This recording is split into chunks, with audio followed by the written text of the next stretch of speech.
Good morning to all of students. कैसे आप सभी लोग? मैं उम्मीद करता हूँ आप सभी लोग अच्छे होंगे, टॉपिक्स आपको अच्छे से समझ आ रहे होंगे। एमसीक्यू का अगर आपने इंट्रोडक्टरी वीडियो नहीं देखा है तो आप ऊपर आई बटन पर क्लिक करके देख सकते हैं। फिर भी मैं आपको बता देना चाहता हूँ कि 2023 में जो हमको एमसीक्यू मिलने वाले हैं वो एक्चुअली 20 मिलने वाले हैं, जो 18+2 के फॉर्म पर होंगे, जिसमें 18 डायरेक्टली एमसीक्यू बेस्ड क्वेश्चन होंगे और 2 क्वेश्चन असर्शन बेस्ड क्वेश्चन होंगे। तो हम लोग जो डिस्कस कर रहे हैं वो 18 प्रॉब्लम्स को मीन्स 18 क्वेश्चन को कवर करने की कोशिश कर रहे हैं। वॉल्यूम 1 से लगभग सारे चैप्टर्स हम लोग कवर कर चुके हैं और अब हम लोग वॉल्यूम 2 में एंटर कर चुके हैं। इनडेफिनेट इंटीग्रल के प्रॉब्लम्स को आज हम लोग डिस्कस करने जा रहे हैं। तो चलिए शुरू करते हैं आज की क्लास। क्वेश्चन नंबर 1 आपके सामने ये रहा। एंटी डेरिवेटिव इसका बताना है। एंटी डेरिवेटिव मतलब आप समझते हैं, एंटी डेरिवेटिव का मीनिंग क्या है? इंटीग्रेशन है। क्या है? इंटीग्रेशन। तो कुल मिलाकर के हमें क्या करना है? इंटीग्रेट कर देना है। किसे इंटीग्रेट करना है? रूट एक्स प्लस 1/√x को। यहाँ से इंटीग्रेशन साइन क्या हो जाएगा? सेपरेट हो जाएगा। और जैसे ही हमने इंटीग्रल साइन को सेपरेट किया हमें कुछ ये देखने को मिलता है। रूट एक्स, आप एक फॉर्मूला जानते हैं, integration x⁴n dx which is known as the x⁴n+1 whole upon n+1 plus C. इसी फॉर्मूले का यूज़ कर रहे हैं तो इसको पावर पर हाफ भी लिखा जा सकता है, जबकि ये मैंने आपको सीधे याद करा दिया था। 1/√x का इंटीग्रेशन 2√x प्लस सी होता है। तो अगर हम ध्यान से देखें तो 1/2√x एक दिख रहा है ऑप्शन सी में और ऑप्शन ए में। अब भाई इसे इंटीग्रेट करना ही पड़ेगा। एक काम करते हैं, इस फॉर्मूले को अप्लाई कर देते हैं। जो पावर दिख रहा है उसमें +1 और फिर जो पावर है वही डिनोमिनेटर में, साथ में 2√x। यहाँ से हमको देखने को मिलता है x⁴ अपॉन 3/2 प्लस 2√x। यहाँ से 2 ऊपर चला जाता है, then we get the 2/3 x⁴ 2√x plus C. Then which option is correct? Option C is correct. Next question की तरफ बढ़ रहे हैं। नेक्स्ट क्वेश्चन हमारे सामने ये रहा। क्वेश्चन नंबर 2 है d/dx fx की वैल्यू ये है such that f2 = 2, then fx क्या है? देखो, जब भी इस टाइप की कंडीशंस गिवन होती है तो इसका सिंपल सा एक मीनिंग ये होता है that you have to find out the value of c। क्या कहा? Find out the value of c। ये c वही आर्बिट्री कांस्टेंट जो इंटीग्रेशन में जनरेट होता है। ध्यान से भाई समझना, d/dx fx = 4x³ - 3/x⁴। अब हमने क्या किया? यहाँ पर इंटीग्रल साइन रन कराया, यहाँ पर भी इंटीग्रल साइन रन कराया। किसके रिस्पेक्ट में? dx के रिस्पेक्ट में। तो यहाँ पर भी dx देखने को मिलता है। अब ये जो dx है, ये dx इस dx को कैंसिल करेगा और d इंटीग्रल साइन को कैंसिल कर देगा, because integration is a reverse process of differentiation. तो बच जाता है fx = यहाँ से 4 integration x³ dx minus 3 integration x⁴ dx। यहाँ से fx = 4x⁴ 3+1 upon 3+1 minus 3 x⁴ -4 + 1 upon -4 + 1 plus C. fx की वैल्यू हमें क्या देखने को मिल रही है? 4। यहाँ से 3 और 1, 4 हमें देखने को मिलता है। 3 और 1 4 हमें देखने को मिलता है। और x⁴ -3 अपॉन यहाँ से 3 1 4 1 मीन्स -3 x⁴ -3 प्लस सी। थोड़ा और सिंप्लीफाई कर लेते हैं तो सिंप्लीफिकेशन के बाद हमें देखने को मिलता है fx = ये देखो 4 से ये 4 कैंसिल हो जाता है, 3 से ये 3 कैंसिल हो जाता है, माइनस साइन से ये माइनस साइन कैंसिल हो जाता है। तो जो बच रहा है वो बच रहा है x⁴ plus 1 upon x³ plus C. अब देखो हमें c की वैल्यू चाहिए और इसके लिए बोल रहा है कि व्हेन f2 = 0। f2 = 0 मतलब x की जगह पर क्या है? 2 है। तो जैसे ही हमने x की जगह पर 2 रखा, हमें f2 = 2⁴ प्लस 2³ प्लस सी। f2 की वैल्यू 0 हो जाती है। 2 2 4 2 8 2 16। यहाँ से क्या देखने को मिलता है? 16 प्लस 2 2 4 2 8 और प्लस सी। यहाँ से थोड़ा सा और सिंप्लीफाई कर लेते हैं, c को ट्रांसफ़र करा दिया, देन 16 + 1/8। यहाँ से मुझे लगता है 128 + 1/8 मल्टीप्लाई करा लेंगे। 8 6 48 कैरी 4 12, सही है। तो सी की वैल्यू हमें क्या देखने को मिल जाती है, -129/8। -129/8, देखो इस वैल्यू को उठाना है और उठा करके कहाँ रख देना है, वापस से यहाँ सी की जगह पर रख देना। और जैसे ही आप इस वैल्यू को यहाँ सब्स्टिट्यूट करेंगे तो ये इससे टैली हो रहा है, ये इससे टैली हो रहा है, और -129/8। Then option A is correct. Next question की तरफ हम लोग बढ़ रहे हैं। Question number 3, we have to find out the value of this expression. देखो आप लोगों को जो दिक्कत होगी इंटीग्रेशन में वो बेसिकली फॉर्मूलाज में दिक्कत होगी। इसके लिए एक वीडियो मैंने अलग से बना रखा है, आप उसे देख लेंगे, इसी के ठीक पहले अपलोड किया हुआ है। उसमें मैंने सारे फॉर्मूलाज को कवर कराने की कोशिश की है, तो उस वीडियो को देखना है और मतलब कोशिश करना है कि जो फॉर्मूलाज का टेस्ट हो रहा है उसको आप खुद से अटैम्प्ट लें, फिर उसके बाद इस सीरीज़ को देखेंगे तो अच्छे से समझ आएगा। जैसे कि क्वेश्चन नंबर 3 की हम लोग चर्चा कर रहे हैं, तो हमें क्या करना है, इसको टीलेट कर लो। मन में एक सवाल उठ रहा होगा कि सर हमें कैसे पता चलेगा कि किसको लेट करना है। इस सवाल का जवाब आपको डिफरेंशिएशन से पता चलेगा। जितना बढ़िया आपको डिफरेंशिएशन आता होगा उतना ही बढ़िया आपको इंटीग्रेशन आएगा। एक काम करो, इसको कर दो डिफरेंशिएट dt। जब इसको डिफरेंशिएट किया तो d अंदर जाएगा, तो 10x to the power 9 a to the power x log a base e, साथ में मिल जाता है क्या, dx इक्वल dt। ये इतना एक्सप्रेशन देखो जरा, ये मुझे लगता है ये सब इतना गिवन है। इसकी जगह पर हमें क्या देखने को मिलता है, इसकी जगह देखने को मिलता है dt। तो हमारा जो आउटपुट है यानी ये जो एक्सप्रेशन है, ये एक्सप्रेशन इक्वल हो जाएगा 1/t और साथ में dt के। यहाँ से हमें देखने को मिलता है 1/t और साथ में यहाँ से देखने को मिलता है dt। क्या देखने को मिलता है, dt। अब हमने क्या किया, इसको इंटीग्रेट कर दिया तो हमको मिल जाता है log t प्लस c। अरे भैया t की वैल्यू क्या है, ये देखो जरा, what is the value of t। इसी रिजल्ट को उठाना, उठा करके यहाँ पर रख देना, तो हमें देखने को मिलता है log x to the power 10 plus 10 to the power x और plus c। Then which option is correct, option D is correct, क्योंकि लॉग एक ही में देखने को मिल रहा है और किसी में देखने को मिल नहीं रहा है। हालांकि हम चाहते तो इस क्वेश्चन को डायरेक्टली भी सॉल्व कर सकते थे। यहाँ तक आए, फिर इस जगह तक हम लोग आ गए। अब इस जगह तक आने के बाद हमें साफ साफ देखने को मिल रहा है कि हमारे एक्सप्रेशन में लॉग जनरेट होगा, और लॉग जनरेट होगा तो इससे हमको पता चल रहा है कि हमारा आउटपुट लॉग में आना चाहिए, और ऑप्शन डी हम सीधे भी टिक कर सकते थे। नेक्स्ट क्वेश्चन की तरफ हम लोग बढ़ते हैं और देखते हैं कि क्या हो सकता है। नेक्स्ट क्वेश्चन हमारे पास क्वेश्चन नंबर 4 ये रहा, मोस्ट इंपॉर्टेंट क्वेश्चन है, मोस्ट इंपॉर्टेंट क्वेश्चन और कई बार पूछा गया प्रॉब्लम है। तो इस क्वेश्चन में बेसिकली सिंप्लीफाई करने के लिए थोड़ा सा ट्रिक है। वी नो, हम जानते हैं, और हम जानते क्या हैं, हम जानते हैं असल में एक फॉर्मूला, और वो होता है sine square x plus cos square x equals to 1। अगर सच में ये रिजल्ट वैलिड है तो फिर हमको ये भी पता है कि जहाँ कहीं भी 1 होगा उसकी जगह पर हम ये लिख सकते हैं। तो मतलब ये जो एक्सप्रेशन 1 है उसकी जगह पर हमने लिख दिया sine square x plus cos square x whole upon sine square x into cos square x. अब क्या करो,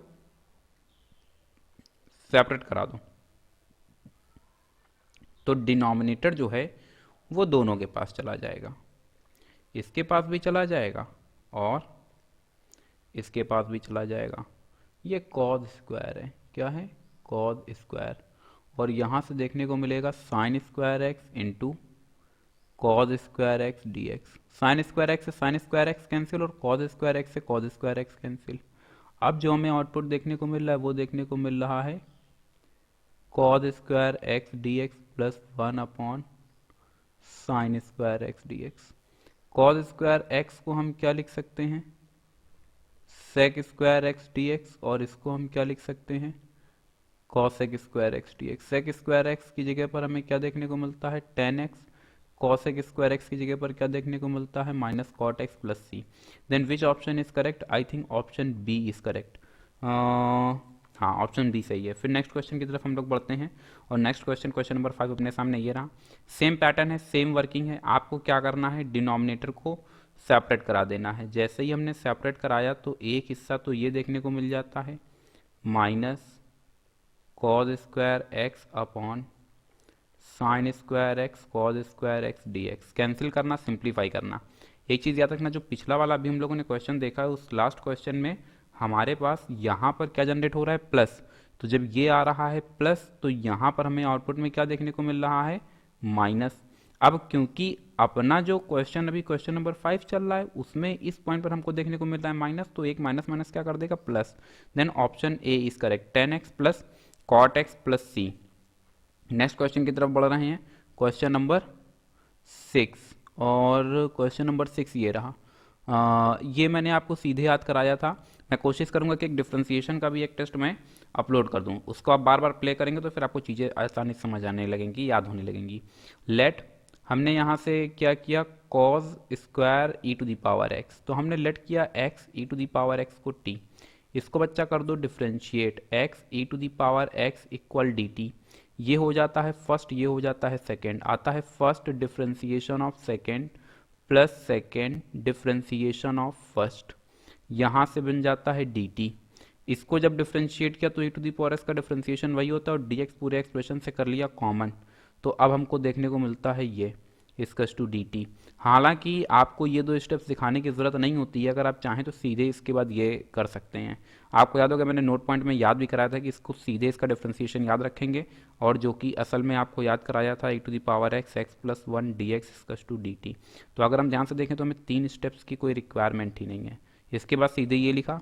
और अब यहाँ से देखो ये इतना हो जाता है कैंसिल, इतना कैंसिल हो जाने के बाद जो देखने को मिल रहा है यानी जो बच रहा है वो अब बच रहा है इंटीग्रेशन, ये पूरा साथ में dx भी इंक्लूड हो जाएगा और इस पूरे पोर्शन की जगह पर हमें देखने को मिलता है dt अपॉन, यहाँ से देखने को मिलता है कॉज स्क्वायर टी इंटीग्रेशन, ये बदल जाता है सेक स्क्वायर टी dt।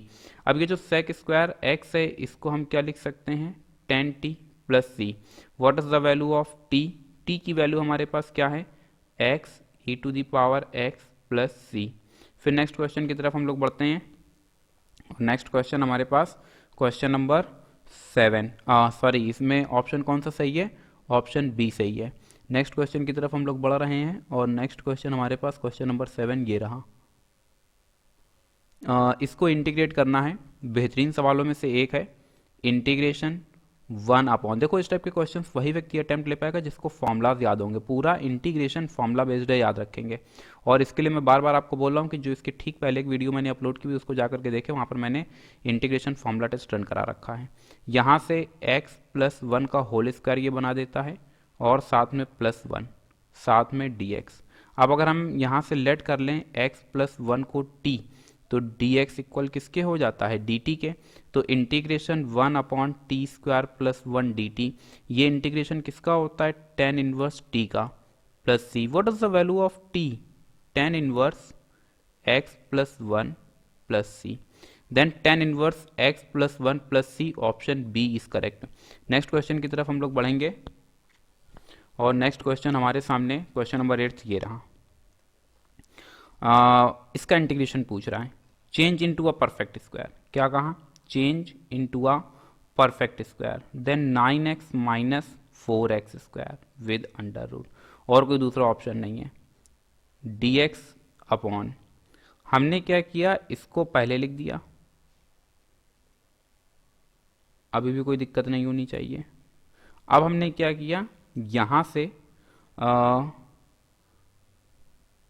-4 को कॉमन किया, यानी -4 को हमने जैसे ही कॉमन किया हमें एक्सप्रेशन देखने को मिलेगा x square minus 9 upon 4x with under root. ध्यान से समझते रहेंगे।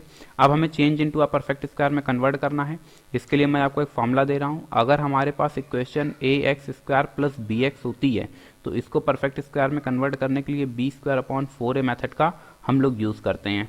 अगर हमारे पास इक्वेशन देखने को मिल रही है x square minus 9 upon 4x, तो यहाँ से a की वैल्यू क्या हो जाती है 1 और b की वैल्यू क्या हो जाती है -9/4। अब एक काम करो, इसको उठा करके फॉर्मूले के अंदर रखो b स्क्वायर अपॉन 4a में।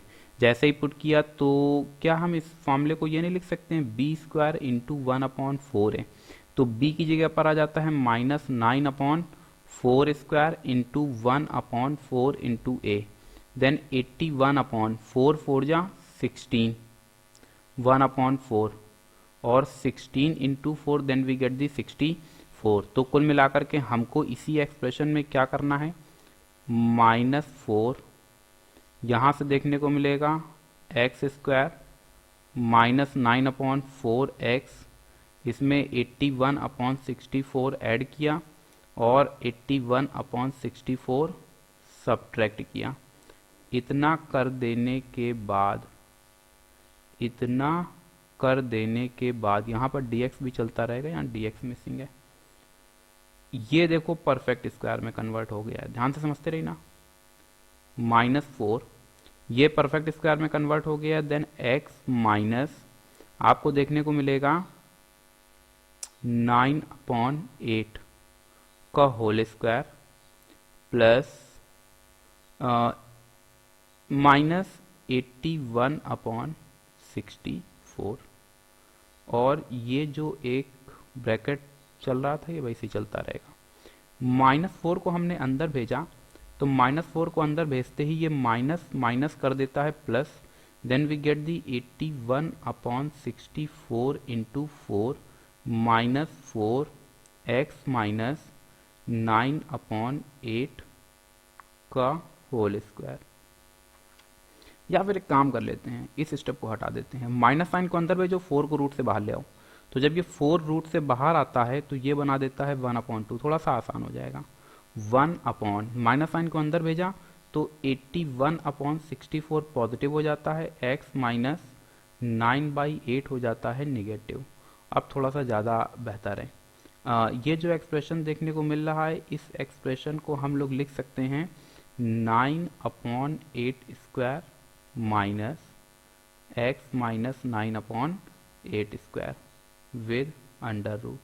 ये देखो एक फॉर्मूला बन रहा है जिसको हम लोग बोलते हैं integration 1/√a² minus x square dx, बनता है sine inverse x/a plus c। अब अगर हम ध्यान से देखें तो साइन इनवर्स हमें चारों में देखने को मिल रहा है, ठीक है।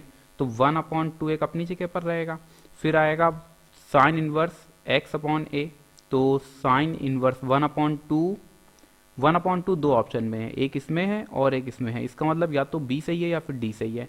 साइन इनवर्स x की जगह पर क्या हमें देखने को मिलता है, x माइनस 9/8, एलसीएम ले लिया तो 8x माइनस 9 और upon 8, then option B is correct. Which option is correct, option B is correct. Formula लगाना, ये फॉर्मूला लगाने के बाद आपको देखने को मिल जाएगा। क्वेश्चन नंबर 9 की तरफ हम लोग बढ़ रहे हैं और समझने का प्रयास करते हैं कि क्या हो सकता है। तो क्वेश्चन नंबर 9 अपने पास ये रहा। इस टाइप के क्वेश्चंस पार्शियल फ्रैक्शन की मदद से सॉल्व किए जाते हैं और पार्शियल फ्रैक्शन मैंने आपको बता रखा है, यहाँ पर एक बार फिर से देख लेते हैं।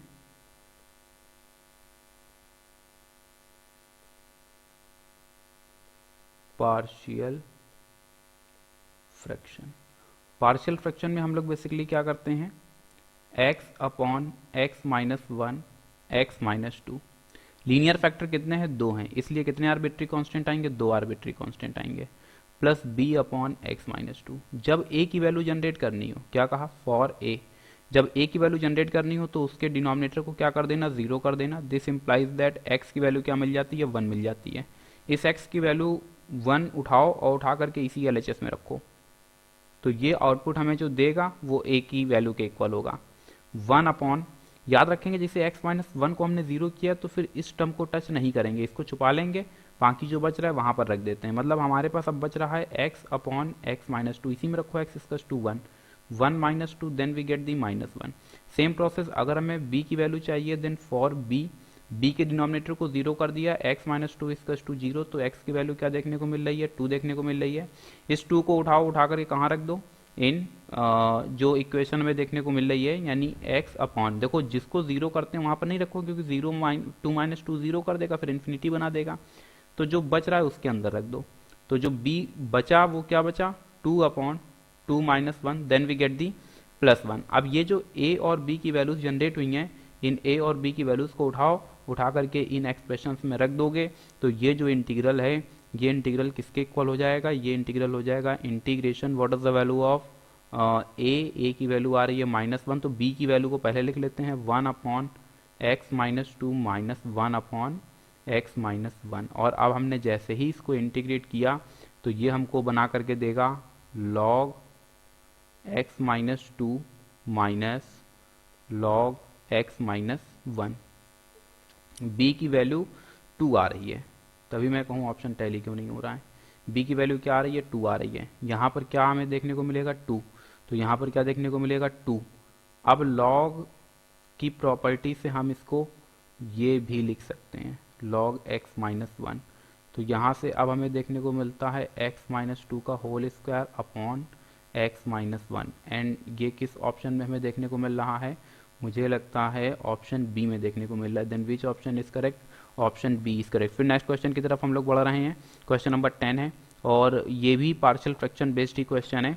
और इस क्वेश्चन में 1 अपॉन एक्स यहाँ से minus 1 upon x square plus 1, एक एक्स से मल्टीप्लाई। देखो क्या ये इक्वेशन बैलेंस है, बिल्कुल बैलेंस है। पीछे भी चाहते तो उसको डायरेक्टली कर सकते थे। अब यहाँ पर फिर से समझेंगे इसको अटेम्प्ट लेने का तरीका।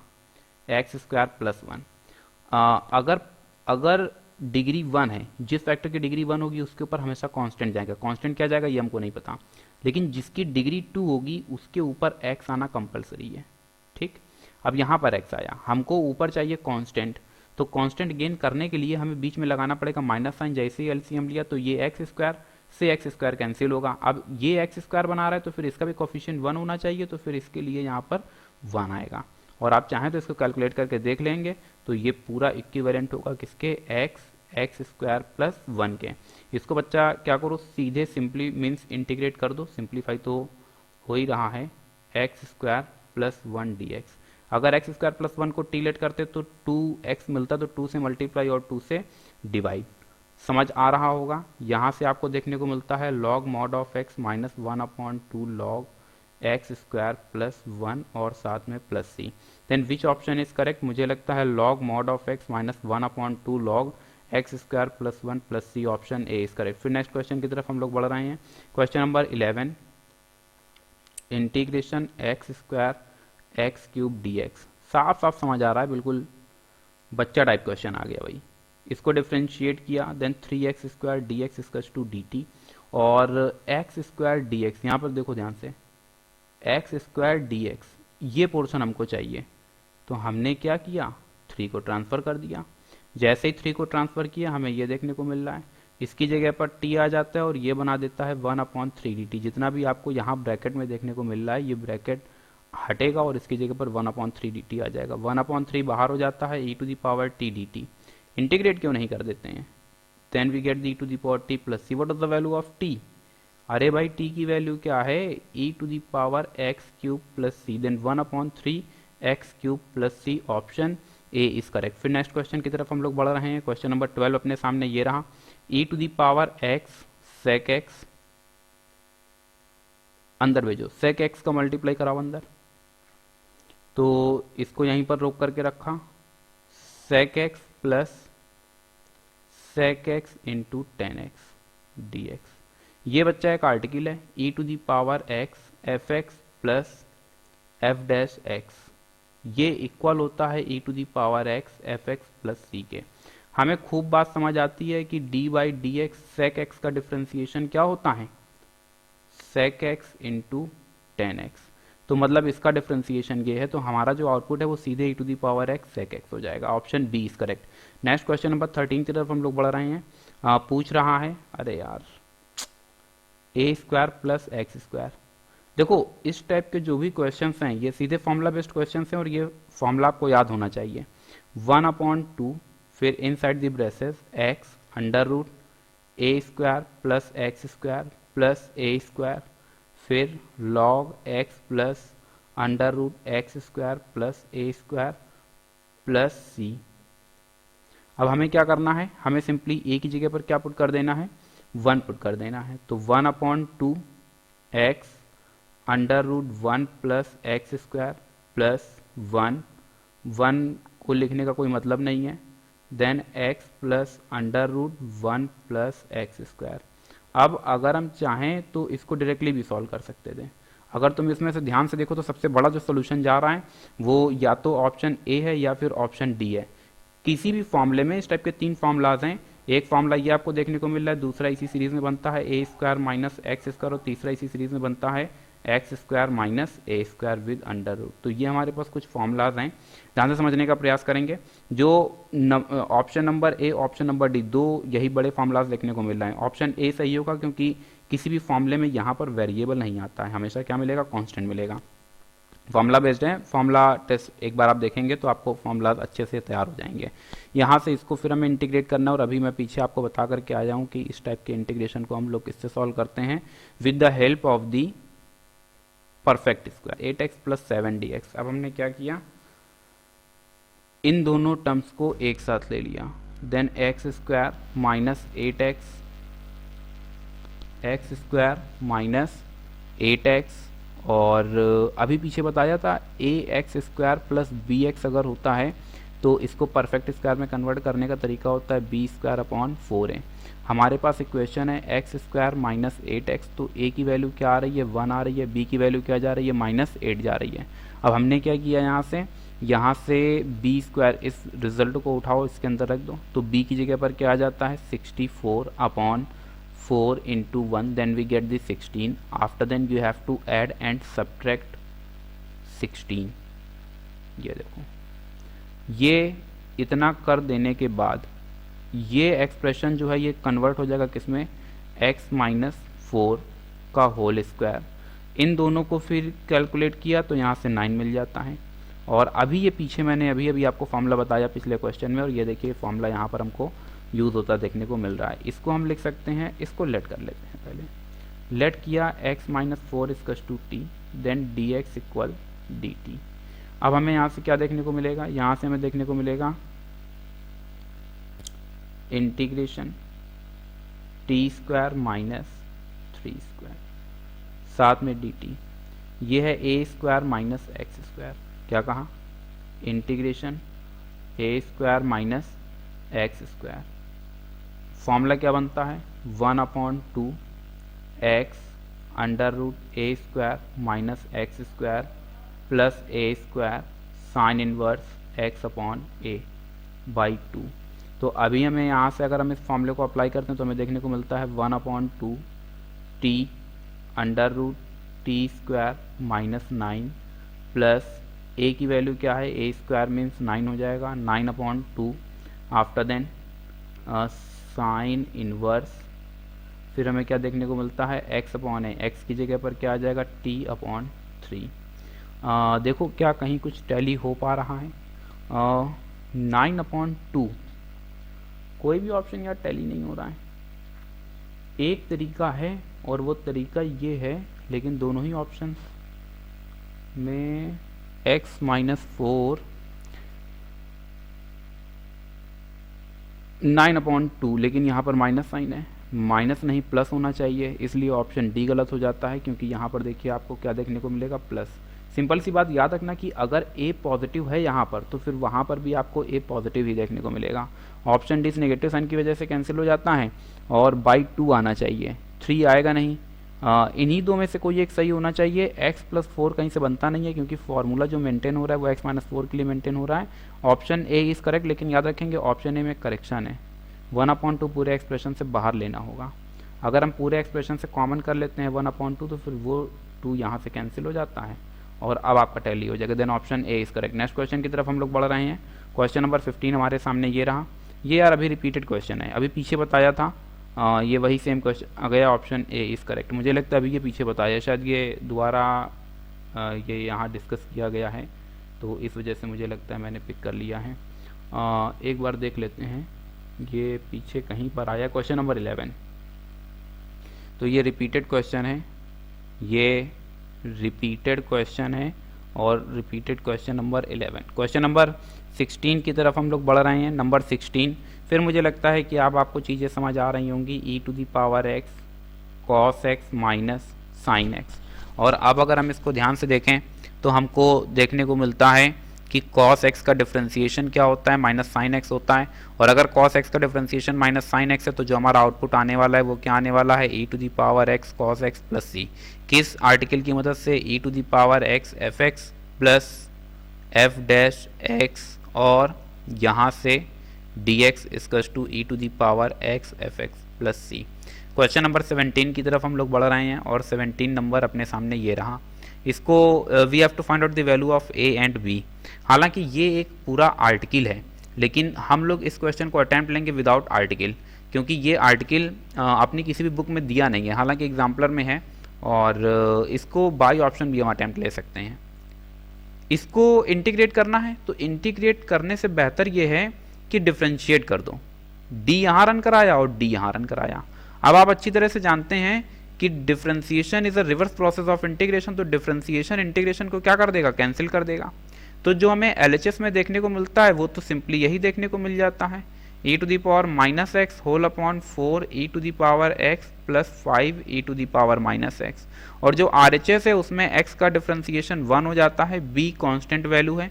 यहाँ से अब आपको क्या देखने को मिलता है, log x का differentiation 1 upon 4 e to the power x plus 5 e to the power minus x. Internal body को डिफ्रेंशिएट किया तो 4 e to the power x minus 5 e to the power minus x. अभी हमें क्या करना है, थोड़ा सा रीराइट कर लेते हैं, थोड़ा सा रीराइट करते हैं, और अब हमको देखने को मिलेगा 4 e to the power x minus 5 e to the power minus x whole upon 4 e to the power x plus 5 e to the power minus x. LCM ले लो भैया, एलसीएम ले लो जरा, और यहाँ पर चल के आ रहा है minus 5 e to the power minus x whole upon 4 e to the power x plus 5 e to the power minus x. जैसे ही हमने क्या किया, एलसीएम लिया, एलसीएम लेते ही हमको देखने को मिलेगा 4 e to the power x plus 5 e to the power minus x equal 4 e to the power x plus 5 e to the power minus x. यहाँ पर a देखने को मिलता है प्लस का b 4 e to the power x minus 5 e to the power minus x whole upon में 4 e to the power x plus 5 e to the power minus x. अब क्या करो, e to the power x वाले terms एक साथ ले लेते हैं, तो इन टर्म्स को जैसे ही हमने कैलकुलेट किया तो 4 e to the power x हो जाता है कॉमन, 4 नहीं कॉमन करते हैं, केवल e to the power x को कॉमन करते हैं। तो यहाँ से हमको देखने को मिलता है 4a प्लस 4b, 4b और 4a। सेम प्रोसेस b के लिए भी आएगा, प्लस का e to the power minus x हमने कॉमन किया। अब इंटरनल बॉडी से हमें देखने को मिलेगा 5a माइनस 5b, क्या 5a माइनस 5b, अपॉन में जो चल रहा है वो as it is copy paste होता रहेगा। अब एक बार एक्सपोनेंशियल का कोफिशिएंट वो बता रहा है कि 4a प्लस 4b है, e to the power x का कोफिशिएंट, जबकि जो हमारे पास LHS में एक्सप्रेशन चल रहा है उसमें बोल रहा है e to the power x का कोफिशिएंट 3 है। मतलब ये रिजल्ट किसके इक्वल हो जाएगा, 3 के इक्वल हो जाएगा। अब यार ये देखो 4 ऑप्शन दिए गए हैं, सारी वैल्यूज को उठाओ, पुट करो और देखो किससे हमको 3 देखने को मिल रहा है। चलो ऑप्शन ए ले लेते हैं, क्या ले लेते हैं, ऑप्शन ए। तो यहाँ से 4 माइनस 1/8 प्लस 4 b की वैल्यू 7/8, यहाँ से 4 2 जा 8, then we get the minus 1/2 plus यहाँ से मिल जाता है 7/2, एलसीएम लिया 6/2 एंड वी गेट दी 3, और हमको लाना भी क्या था, 3 ही लाना था। इसका मतलब 3 then option A is correct. सबसे आसान, सिंपल और सोबर यही रहेगा, अदरवाइज इसका एक आर्टिकल है, आर्टिकल बता करके मैं आपको पजल नहीं करना चाहता, इसलिए आर्टिकल मैं आपको एक्सप्लेन नहीं कर रहा हूँ। क्वेश्चन नंबर 18, सबसे पहले हमें क्या करना है, डिवाइड कराना है। याद रखेंगे कभी भी अगर हमारे एक्सप्रेशन में डिग्री ऑफ न्यूमरेटर लिख देते हैं, degree of numerator is greater or equals to degree of denominator, क्या कहा, डिग्री ऑफ डिनोमिनेटर, तो सबसे पहले हमें क्या कराना है, डिवाइड, क्या कहा, सबसे पहले डिवीजन एल्गोरिथम अप्लाई कर दो, और जैसे डिवीजन एल्गोरिथम को हम अप्लाई करते हैं तो हमें x प्लस 1 से डिवाइड कराना है किसको, x क्यूब को। कितनी बार में चला जाता है, x square, then x cube plus x square, ये माइनस कैंसिल हो जाता है, यहाँ से मिल जाता है minus x square, sorry plus 1 कहाँ आएगा, यहाँ से फिर माइनस एक्स ले लिया, then we get the minus x square minus x, ये प्लस ये कैंसिल हो जाता है, यहाँ से मिल जाता है x।